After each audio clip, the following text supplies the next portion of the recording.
Είσαι εντάξει? Πώς σε λένε? Τη λένε Χλόι. Εσείς στην πάντα κάνετε tour? Tour κάνουμε σίγουρα. Βοηθάμε κόσμο. Δεν ζητάμε αντάλλαγμα. Με τον Πιότρ, την Άννα και τα παιδιά αποφασίσαμε να κατρώμε το πατρικό μου.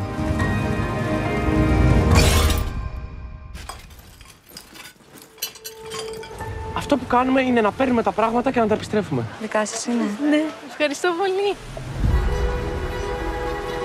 Ήθελα να είμαι Wendy από το Peter Pan. Θέλω να φροντίζω εσάς. Αλλά εμείς δεν υπάρχω. Σάκους! Και έτσι δεν υπάρχω. Εσύ δεν φοβάσαι τίποτα? Εσύ δεν φοβάσαι τίποτα?